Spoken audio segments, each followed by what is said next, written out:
to my YouTube channel. I'm Liam. Round 7 is upon us. Lots of annoying injuries coming to ruin our teams again, stopping us from being able to upgrade our teams. Dunkley causing us to sideways trade with him being out for a couple months. Neale out, must trade. Martin out is not a must trade, but just annoying for him to have to most likely sit on our bench, or if you've had enough of him, he is an option to trade, but with limited trades, I wouldn't certainly be recommending to do that. And there's a few rookies who are maxed out in price who we'd love to get rid of now. Unfortunately, with those players, it'd be hard to get rid of them. But if you are in a lucky boat, here are some options for this week. So if you want to go down from one of your maxed out rookies or your a non-playing rookie, there isn't many options, to be honest. I'd be recommending to go up this week. Frederick is an option for next week. I wouldn't want to touch him as of yet, even though he did look great. I just never recommend going early on rookies. See what happened to Jones. Same with Thilthorpe. Don't do it. If you're absolutely desperate, Farah is an option along with Boston. They are highly they're expensive premiums, but they do have nice roles in defence for the two teams. The ball will be down there a lot. And I do see them averaging that 65-70, with especially with North being so bad. Boston, I feel like ball, and they love to chip it around there for half the game. So he'll should be in the points. And Farah's been nice and seemed to have nice job security at the Gold Coast Suns. So he's certainly an option.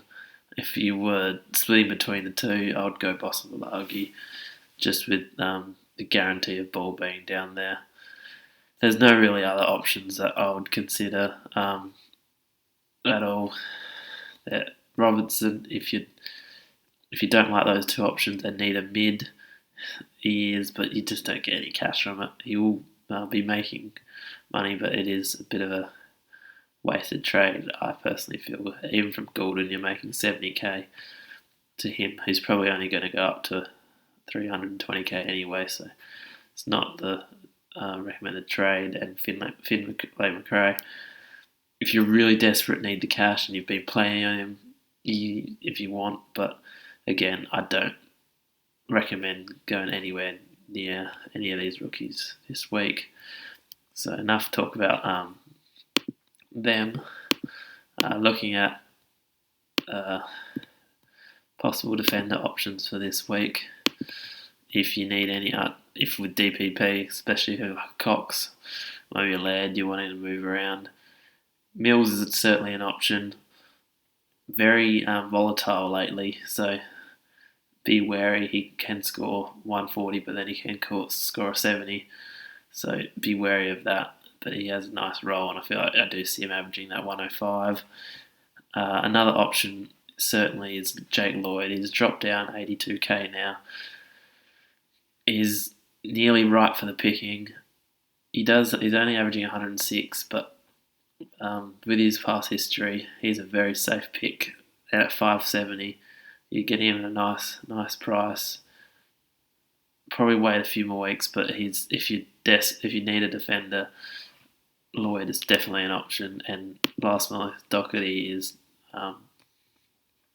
performing all right, averaging 110 in the last three, and seems to have a nice locked-in role at Carlton. If you want to go a little bit left field, Houston from Port seems to have a nice role and loves the cheap kicks in the back line, which Port love to do. And with a low score in a few weeks, he's dropped a little bit in price, so he's a little unders to what he is meant to be priced at. Looking at some forward options, especially for Dunkley, there aren't many. to be honest. Green, if you want to, but he's gone up 50k and probably won't go up much more. But with the lack of forwards, he probably ends up nearly a top 10 forward. Does play Adelaide this week, so could get a nice spark this week. But again, wouldn't recommend. There's two that I would possibly looking at is Zorko with Neale out, and side bottom with Taylor Adams out. Be worried DeGoey could be back this week with side bottom, so he might not. If DeGoey does push him out of the midfield and put him out the wing, he becomes no longer an option. But certainly Zorko is an option with Neale out, so there's more points up for grabs. But if you do have Walker or any of them, just keep them. Nice solid options. There's no really other ones. Marshall's one to look out in future weeks, with a nice role secured and a ruck forward for good flexibility. But the main places you want to be targeting this week is the midfielders. This is where the guns are. This is where the points to be had. You can throw a blanket over about 10 of these to pick this week for Dunkley. Cause I'll be moving Cox to the forward line and lay it up, or you most likely have Scott or Brockman as a mid forward that you can move down with some decent bench cover. You can bring in a primo mid. Fife is an option, but he's fairly injury prone, so probably would be on the bottom of my list. Bontempelli with Dunkley out is one that I am looking at. More scoring for the Bulldogs is always a win. Trelaw, another one from Bulldogs with Dunkley out, I see could get a spike in his scoring. Petrarca took Miller against Collingwood this week. Looks a very nasty prospect. I do like Duncan with his draw with Geelong and Dangerfield out. And Guthrie along with Duncan. Geelong has a very good draw. Sydney this week and North, and I think Collingwood in the next 5 or 6, which will lead to very nice scores playing bottom sides. And he is a pod. If you're wanting to move up in the ranks, I am at the moment looking at targeting a Duncan or even a Hugh McCluggage with Neale out. 2 pods that, because there's no. I'll rather die trying than go with the pack and slowly move down. I'm happy to go out to 30,000 and. But if I have a chance of getting the top 500, then I'll do that. Walsh looks to have a great role at Carlton soon.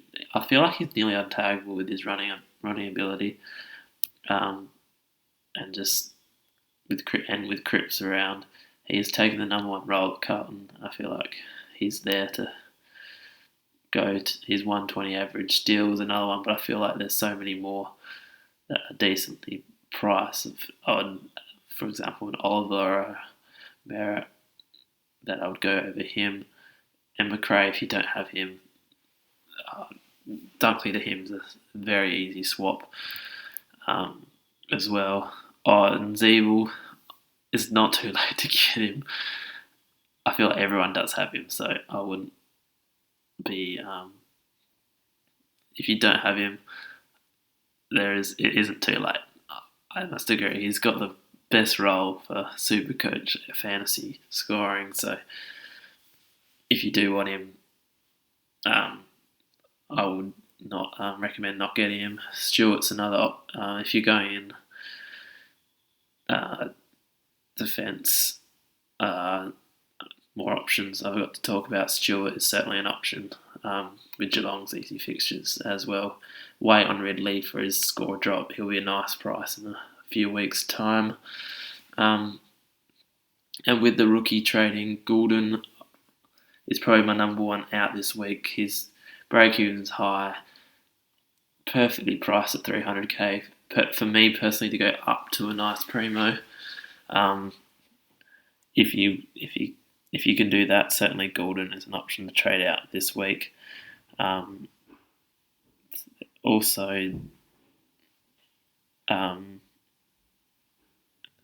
McNeil, Scott, I'll be holding them. James Rose is one that I might look to be possibly trading in the next few weeks, but he provides handy cover. And with no real cheap rookies available, sitting him on the bench is no worries at all.